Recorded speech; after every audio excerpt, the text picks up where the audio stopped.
الحمد لله الذي لا يبلغ مدحته القائلون ولا يحصي نعماءه العادون ولا يغدي حقه المجتهدون الذي ليس لصفته حد محدود ولا نعت موجود ولا وقت معدود ولا أجل ممدود فطر الخلائق بقدرته ونشر الرياح برحمته الصلاة والسلام على الرسول المسدد المصطفى الأمجد المحمود الأحمد سيدنا ومولانا ومولى الكونين جد الحسن والحسين عاني أبا القاسم محمد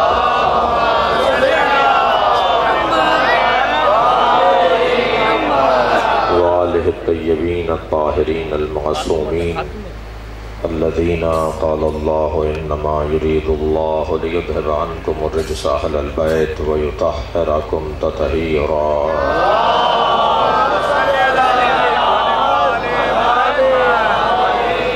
ولعنة الله على أعدائهم أجمعين من يوم عداوتهم إلى قيام يوم الدين. أما بعد، قال الحكيم في القرآن الكريم: بسم الله الرحمن الرحيم واعتصموا بحبل الله جميعا ولا تفرقوا. صلوات.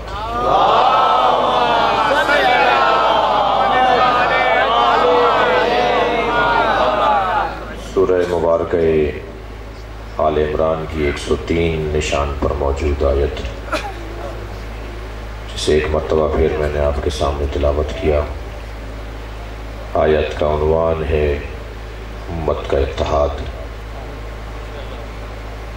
اور امت کا اتحاد ممکن نہیں ہے جب تک کہ ان سے تعلق نہ ہو جو متحد تھے۔ اللہ کی رسی سے وابستگی، ریسمان الہی۔ وَاعْتَصِمُوا بِحَبْلِ اللَّهِ جَمِيعًا، اللہ کی رسی کو اس انداز سے پکڑو کہ تم سے چھٹنے نہ پائے۔ اعتصام اتنی مضبوطی سے کہ تم سے یہ رسی چھٹنے نہ پائے۔ یہ رسی نہیں ٹوٹے گی، تم چھٹ سکتے ہو اس سے۔ اللہ نے یہ رسی ٹوٹنے کے لیے نہیں بنائی۔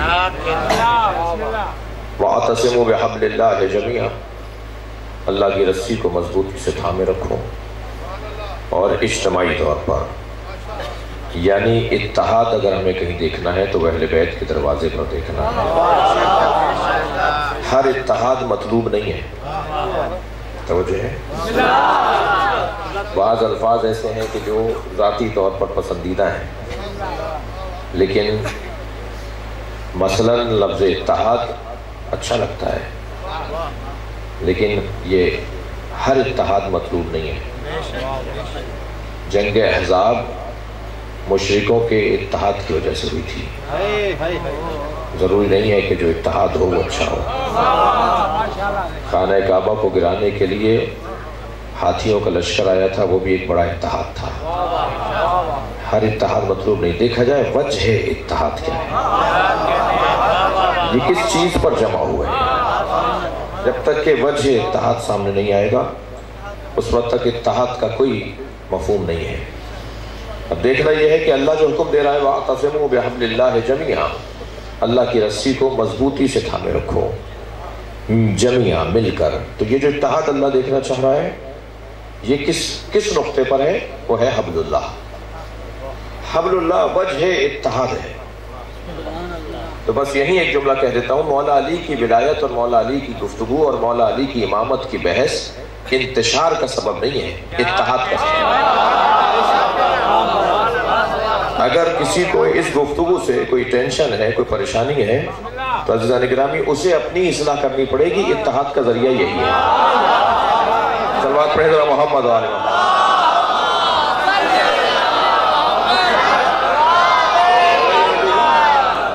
اللہ اتحاد دیکھنا چاہتا جمیعہ، مگر وجہ اتحاد ہے حبل اللہ، اللہ کی رسی۔ اللہ کی رسی اور ہے، اللہ اور ہے۔ جو لوگ غیر خدا غیر خدا غیر خدا کہہ کر اہل بیت سے لوگوں کو دور کرتے ہیں، میں ان سے بات کر رہا ہوں، جو ہر بات میں یہ نعرہ بلند کرتے ہیں کہ ہمیں اللہ کافی ہے، ہمیں اللہ کافی ہے۔ عزیزان گرامی، اللہ کافی ہے مگر محمد کو توجہ کر رہے ہیں۔ بعض نعرے بہت اچھے ہیں مگر تمہارا منہ اتنا بڑا نہیں ہے کہ یہ نعرہ لگا۔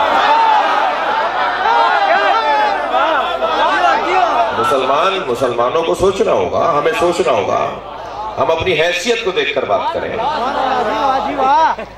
اپنی بات کر رہا ہوں، میں کسی کی بات نہیں کر رہا ہوں۔ ابھی حیدرآباد میں قاسم آباد میں 3 مجلسیں حضرت ابو طالب کی عظمت پر پڑھتے ہوئے میں نے ایک جملہ کہا تھا، وہاں ایک جملہ میں نے عرض کیا تھا کہ حضرت ابو طالب کے ایمان پر بات کرنے کے لیے علی جیسے کا ایمان چاہیے۔ میں اور آپ ایمان ابو طالب پر بات نہیں کریں گے، مقام اور عظمت ابو طالب پر بات کریں گے۔ ایمان ابو طالب پر بات کرنے والا خود کون ہے؟ ذرا اپنا تو پتہ بتائے وہ۔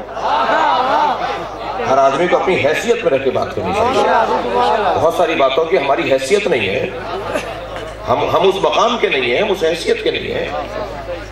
جی یہ قاعدہ، یہ قانون ہمیں ہر میدان میں جاری کرنا ہوگا، ہم اپنی حیثیت دیکھ کر بات کریں۔ لمبا چوڑا آدمی بڑا آدمی نہیں ہوتا۔ میں بار بار کہتا ہوں اپنی مجلسوں میں، بڑی گاڑی سے اترنے والا امیر نہیں ہوتا، مہنگے کپڑے پہننے والا مہنگا انسان نہیں ہوتا، پھٹے کپڑے پہننے والا انسان حقیر نہیں ہوتا۔ مجھے اپنی حیثیت کو دیکھنا چاہیے، ہماری حیثیت کیا ہے۔ ہر انسان اپنی حیثیت کے مطابق بات کرے۔ یہ دنیا نے کیا کسوٹیاں بنائی ہوئی ہیں، اس آدمی کے سامنے بات ہی نہیں کریں گے جو پیسے والا آدمی، اسے ڈرتے رہیں گے۔ جو زمیندار بہت بڑا ہے اس سے ہمیشہ خوف رہتا ہے۔ یہ کون سی ہم نے معیارات بنائے ہوئے ہیں؟ ایک فوجی افسر ہم سے بیان کر رہے تھے کہ وہ کئی گھنٹوں ایک صحرا میں سفر کرتے رہے، اپنے لشکر کو لے کر، اپنی گاڑیوں کو لے کر، سپاہیوں کو لے کر۔ انہیں کوئی گھر دکھائی نہیں دیا، رہائش دکھائی نہیں دی، آبادی نہیں ملی۔ بہت دیر بعد، گھنٹوں بعد ایک گھر دکھائی دیا جس کے باڑ لگی ہوئی تھی اور ایک بہت بڑا دروازہ، ٹین کا دروازہ لگا ہوا تھا بڑا سارا۔ کہنے لگے ہم نے اس کے اوپر ڈنڈے سے، لکڑی سے اس دروازے کو پیٹنا شروع کیا۔ بہت دیر بعد ایک بچہ باہر آیا تو میں نے اس بچے سے کہا، وہ فوجی افسر کہتے ہیں، میں نے اس بچے سے کہا کسی بڑے کو بھیجو، ہمیں کوئی اہم بات کرنی ہے۔ بچہ کہنے لگا آپ مجھ سے کہیے۔ ہم نے کہا نہیں، کسی بڑے کو بھیجیے۔ پھر اس نے کہا آپ کو کچھ کہنا ہے تو مجھے کہہ دیجیے۔ جب ہم نے 4-5 دفعہ اسے اصرار کیا کسی کو بڑے کو بلائیے، کسی بڑے کو بھیجیے تاکہ ہم بات کریں، تو وہ اندر چلا گیا اور اندر سے اونٹ پکڑ کر لے آیا۔ کہنے لگا ہمارے گھر میں یہی بات ہے۔ صلوات پڑھے ذرا محمد والے۔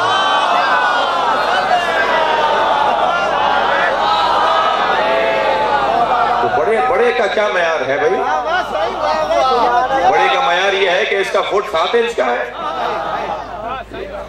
اس کا قد 7 انچ کا ہے، اس کا بدن جو ہے وہ لمبا چوڑا ہے،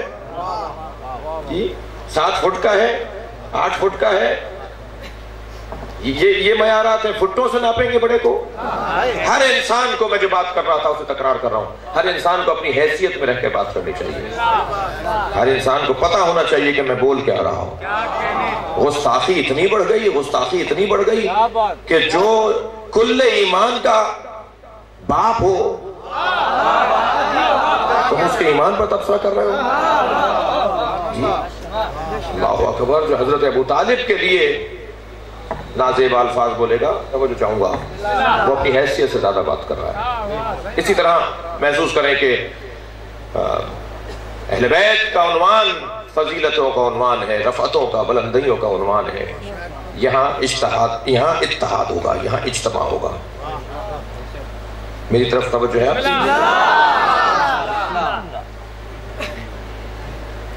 وَاعْتَصِمُوا بِحَبْلِ اللَّهِ جَمِيعًا، اللہ کی رسی کو مضبوطی سے تھامے رکھو۔ تو میں کہہ رہا تھا کہ حبل اللہ اور ہے، اللہ اور ہے۔ جی اللہ ہی کافی ہے۔ یہ کون کہے گا؟ محمد علی۔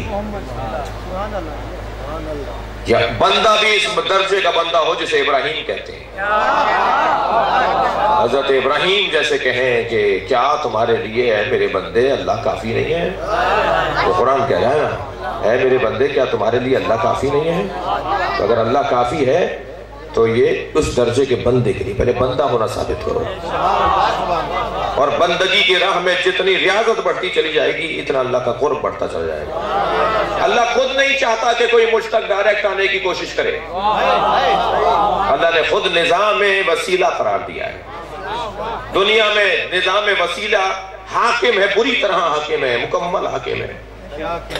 میرا اس 6 فٹ کا بدن، میرے اس معمولی سے بدن کو بھی عزیزان گرامی بغیر وسیلے کے ہم اسے نہیں چلا سکتے۔ ہاتھ پیر کا محتاج، پیر ہاتھ کا محتاج، آنکھ کان کی محتاج، زبان دماغ کا محتاج، پورے بدن کے اندر محتاجی ہی محتاجی ہے کہ یہ ہوگا تو وہ چلے گا، وہ ہوگا تو وہ چلے گا۔ اسی کو تو وسیلہ کہتے ہیں۔ ایک دوسرے کے ساتھ ایک دوسرے کو جوڑا ہوا ہے۔ معاشرے کے اندر کوئی انسان جی نہیں سکتا۔ ڈاکٹر ساری دنیا میں اگر صرف ڈاکٹر ہی ڈاکٹر ہوں، کوئی آپ کو انجینئر نہ ملے تو کیا ہوگا؟ ضرورت سوچئے تو صحیح۔ اگر سب انجینئر ہوں اور کوئی مکینک نہ ہو تو کیا ہوگا دنیا میں؟ جی اللہ نے ہمارے اندر صلاحیتوں کو رکھا تاکہ ہم ایک دوسرے کے لیے وسیلہ بنے۔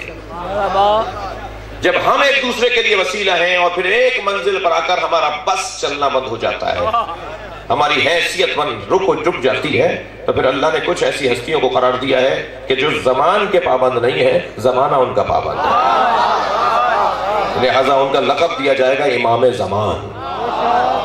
ساری دنیا ان کی محتاج ہوگی، وہ کسی کے محتاج نہیں ہوں گے۔